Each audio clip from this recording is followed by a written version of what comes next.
BNP আজকে বড় একটা দল, এটা অস্বীকার করার উপায় নেই। আমার কথা হলো 14-18 তো ধরেন সব দলই ছিল, কিন্তু নির্বাচন হয়ে গেছে রাত্রেবেলা। হ্যাঁ, জাতীয় পার্টির অবস্থান কি এখন, তারা কি করতে চায়, আমরা একটু স্পষ্ট আপনাদের অবস্থানটা জানতে চাই। আপনি জানতে চেয়েছেন জাতীয় পার্টির অবস্থা। আপনি জানেন যে আমাদের জাতীয় পার্টির মধ্যে বিভাজিত অবস্থায় আছে, এবং আমরা যারা জাতীয় পার্টি এই মুহূর্তে কাজী ফিরোজ রশিদ, আমি কিংবা যারা আছে, যারা জিএম কাদের সাহেব যে মূল জাতীয় পার্টি বলে দাবি করে, যারা গত 2024 ইলেকশন করেছিল, আমরা তাদের বিরোধী অংশ। সুতরাং যদিও তিনি জাতির কাছে ক্ষমা চেয়েছেন এই আন্দোলনের ব্যাপারে, উনি যদিও আন্দোলনের ব্যাপারে উনি দাবি করেন যে উনি পক্ষে বিবৃতি দিয়েছেন কি সমর্থন দিয়েছেন, আমরা কিন্তু তার চেয়ে বেশি জুলাইয়ের প্রথম দিকে আমরা কিন্তু এই আন্দোলনকে সমর্থন দিয়েছি। এবং আজকে আপনার মাধ্যমে, ডিবিসির মাধ্যমে স্পষ্ট ভাষায় বলতে চাই, এই বিগত স্বৈরাচারী সরকারের যারা আমাদের জাতীয় পার্টির পক্ষ থেকে 2024 নির্বাচন করেছিল, তাদের জবাবদিহিতার আওতায় আনা উচিত বলে আমরা মনে করি। আমাদেরও আত্মসংশোধনের দরকার আছে। আজকে আমার মতো যারা 14, 18, 24 ইলেকশন করে না, এরকম শত শত জাতীয় পার্টি নিবেদিত নেতাকর্মী আছে, কিন্তু তাদেরকে আজকে তারাও কিন্তু একটা তকমায় পড়তেছে যে জাতীয় পার্টির দোষর। কিন্তু অ্যাকচুয়ালি দেখেন, এখানে সালাম ভাই আছে, বিএনপির সাথে একটা অংশ আছে জাতীয় পার্টি, পার্থর জাতীয় পার্টি তো অনেকগুলো, আর 14 দলে একটা অংশ আছে আনোয়ার হোসেন মঞ্জুর, আবার আমাদের মধ্যেও আবার 2টা ভাগ। সুতরাং জাতীয় পার্টি একটা বড় দল ছিল, যেহেতু আপনি জানেন বিএনপি, আওয়ামী লীগ, জাতীয় পার্টি ক্ষমতা ছিল। তবে এই প্রসঙ্গে বলতে চাই যে জাতীয় পার্টি এরশাদ সাহেবের নেতৃত্বে যেটা গঠিত হয়েছিল, অনেক সংস্কারের কাজ উনি করেছেন, যে সংস্কারের কথা আজকে আলোচিত হচ্ছে, এটা আমরা কিন্তু সেই গর্বের দাবিদার। কিন্তু আজকে আমাদের মধ্যে এই মানে বিভাজন এবং পরিবারতন্ত্রের কারণে বলেন, অযোগ্যতা কিংবা দুর্নীতি আমি বলবো, কিংবা পার্টিকে এই করে বিগত সরকারের যারা পদলেহন করেছে কিংবা তাদের সহযোগিতা করেছে, তাদের কারণে পার্টি ক্ষতিগ্রস্ত হয়েছে।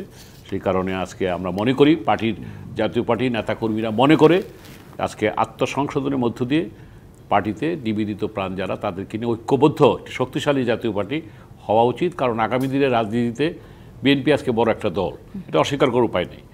আওয়ামী লীগ আজকে ক্ষয়িষ্ণু একটা দল, যেহেতু আওয়ামী লীগের তো প্রথম বিচার হতে হবে, তারপর তারা দল হিসাবে টিকে থাকুক, এটা আমরা চাই।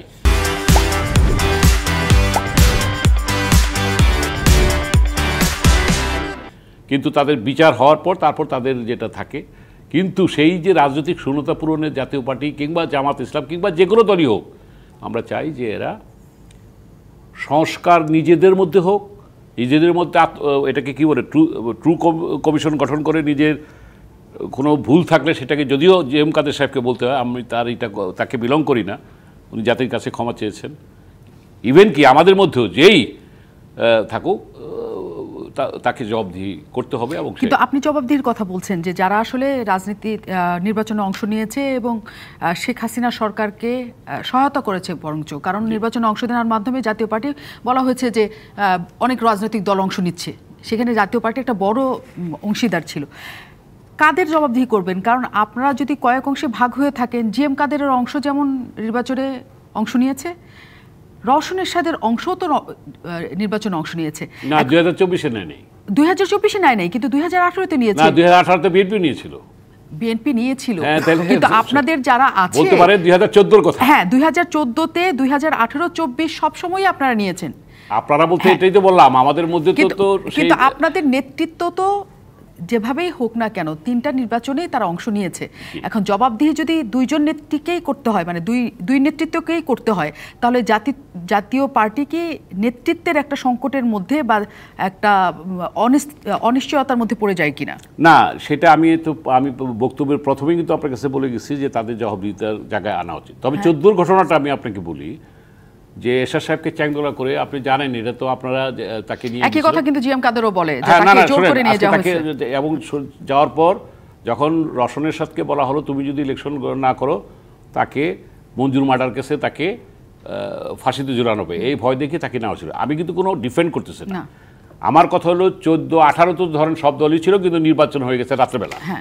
সুতরাং মেইন এটাকে কিন্তু আপনারা যদি ফোকাস করি 24, যেই 24-এ যদি ইভেন জিএম কাদের সাহেব যদি এই গণ আন্দোলনে যদি আগে পদত্যাগ করতো, যখন 6 জন হামজা মারা গেছে 16ই জুলাই ফার্স্ট, না 16ই জুলাই ফার্স্ট মারা গিয়েছিল আবু সাইদ রংপুরে, সেদিন উচিত ছিল তো যে we are going to resign, কিংবা তার 2 দিন পরে, তাহলে কিন্তু সরকার মানে 36শে জুলাই অথবা 5ই আগস্ট পর্যন্ত যেতে হয় না।